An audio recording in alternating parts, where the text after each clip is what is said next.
Hi friends, welcome back to my channel. അങ്ങനെ നമ്മുടെ വൈജയന്തി വേലക്കാരിയെ കൊണ്ടുവന്ന് പണിയൊക്കെ തുടങ്ങിയിരിക്കുകയാണ്. വേലക്കാരി വന്ന പിറ്റേ ദിവസവും വൈജയന്തിയുടെ വേലക്കാരി എണീച്ചില്ല. കൃഷ്ണമോളും ബബിതയുമാണ് എണീച്ച് അടുക്കളയിൽ കയറിയത്. നമ്മുടെ വേലക്കാരിയായ സുനിതയെ കാണാതെ വൈജയന്തി അവളുടെ റൂമിൽ പോകുന്നു. അപ്പോൾ അവൾ കട്ടിലിൽ കിടക്കുകയായിരുന്നു. വൈജയന്തി അവളോട് ചോദിക്കുകയാണ്, നിനക്ക് പായയും തലണയും തന്നിട്ട് നീ എന്താ ബെഡിൽ കിടക്കുന്നതെന്ന്. അപ്പോൾ സുനിത പറയാണ്, എനിക്ക് നടുവേദനിക്കും കൊച്ചമ്മയെന്ന്. ഇപ്പോൾ ടൈം എന്തായെന്ന് ചോദിക്കുമ്പോൾ 6:45 എന്ന് പറയുന്നു. വൈജയന്തി സുനിതയോട് ചോദിക്കുകയാണ്, ഈ സമയം എന്തായിന്ന്. ഇവിടെ ഈ ടൈമിലൊന്നും എണീച്ചാൽ പോരാ, നാളെ മുതൽ 5 മണിക്കെങ്കിലും എണീക്കണമെന്ന് വൈജയന്തി സുനിതയോട് പറയുന്നു. അതൊന്നും കഴിയില്ല, 6:15 വേണമെങ്കിൽ എണീക്കാമെന്ന് സുനിത പറയുന്നു.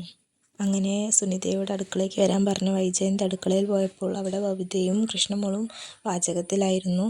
പാചകം ചെയ്യുന്നത് കണ്ടപ്പോൾ കുറച്ച് പ്രശ്നങ്ങളൊക്കെ വൈജയന്തി അവരുമായിട്ടുണ്ടാക്കി. പിന്നീട് വൈജയന്തി വേലക്കാരിക്ക് വീടൊക്കെ പരിചയപ്പെടുത്തി കൊടുക്കുമായിരുന്നു. ഇന്നത് ഇന്ന സമയത്ത് ഉണ്ടാക്കണം എന്നൊക്കെ പറഞ്ഞു കൊടുക്കുകയാണ്.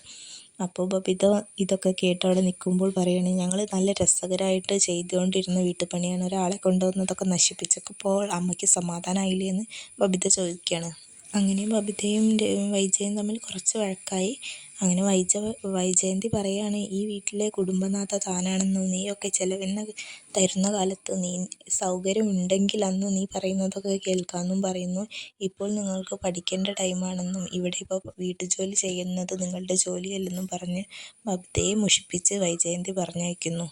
ഇതൊക്കെ കേട്ടുകൊണ്ട് ഇന്ന് കൃഷ്ണമോള് ബബിത പോയതിന് ശേഷം വൈജയന്തിയോട് ചോദിക്കുക, അമ്മ എന്തിനാ വെറുതെ വീട്ടിൽ ഓരോ പ്രശ്നങ്ങൾ ഉണ്ടാക്കിക്കൊണ്ടിരിക്കുന്നതെന്ന് ചോദിക്കുന്നു. അപ്പോൾ വൈജ പറയുകയാണ്, താനിവിടെ പ്രശ്നം ഉണ്ടാക്കില്ലെന്നും നിങ്ങളൊക്കെ ചെയ്യുന്നത് താൻ 2 ദിവസമായിട്ട് കണ്ടുകൊണ്ടിരിക്കുകയാണെന്നും ഡ്രസ്സ് വരെ രോഹിത്തിനെ കൊണ്ട് അയൺ ചെയ്യിക്കുന്നത് കണ്ടെന്നും പറഞ്ഞ് കൃഷ്ണമോളോട് വൈജയന്തി തട്ടിക്കയറാണ് ചെയ്യുന്നത്.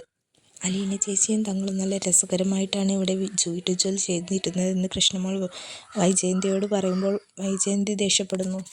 അപ്പോൾ കൃഷ്ണമോൾ പറയണം, ആരെങ്കിലും ചെയ്യുന്ന നല്ല പ്രവൃത്തിയെങ്കിലും നല്ലതാണെന്ന് പറയാനുള്ളൊരു നല്ല മനസ്സെങ്കിലും അമ്മയ്ക്ക് വേണമെന്നാണ് കൃഷ്ണമോൾ പറയുന്നത്. അങ്ങനെ ദേഷ്യത്തോടെ വൈജയന്തിയുമായി പിണങ്ങി ബബിത അച്ഛൻ്റെ അടുത്തേക്ക് ബാലചന്ദ്രൻ്റെ അടുത്തേക്ക് പോകുന്നു. ബബിത ബാലചന്ദ്രനോട് പറയാണ്, അമ്മ തങ്ങളെ പണിയെടുപ്പിക്കാൻ സമ്മതിക്കുന്നില്ല, അടുക്കളയിൽ നിന്ന് പിരിച്ചുവിട്ടു. ഞങ്ങൾ നല്ല രസകരമായി അലീന ചേച്ചി പറഞ്ഞതൊക്കെ അനുസരിച്ച് ചെയ്തിരുന്ന പണിയിൽ നിന്ന് ഞങ്ങളെ ചെയ്യാൻ സമ്മതിക്കാതെ പിരിച്ചുവിട്ടത് ഭയങ്കര വിഷമമായി എന്നൊക്കെ ബാലചന്ദ്രനോട് പറയാണ്.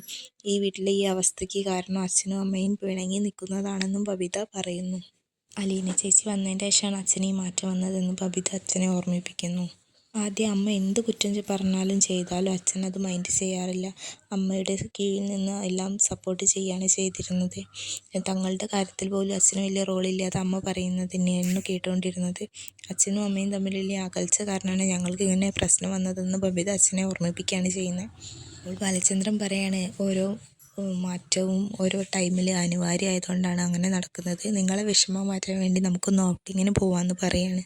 ബബിത പറയാണ്, ഇക്കാര്യം അമ്മയോട് പറയുന്നത് അച്ഛനെ ഏൽക്കണമെന്ന്. ഈ സമയത്ത് വൈജയന്തി ഉച്ചയ്ക്കുള്ള ഭക്ഷണങ്ങളൊക്കെ എടുത്തു വയ്ക്കുകയായിരുന്നു. അപ്പോഴാണ് അവർ 3 പേരും മാറ്റി ഔട്ടിങ്ങിന് പോകാനായിട്ട് വന്നത്. സുനിത ഉണ്ടാക്കിയ ഭക്ഷണം കഴിക്കാൻ നിൽക്കാതെ അവർ ഔട്ടിങ്ങിന് പോകാൻ വേണ്ടിയിട്ട് ഒരുങ്ങി നിൽക്കുകയായിരുന്നു. വൈജയന്തി ഇതിനെതിരെ സംസാരിച്ചു, പക്ഷേ അവർ ഔട്ടിങ്ങിന് പോകാൻ ഒരുങ്ങി നിൽക്കുകയായിരുന്നു.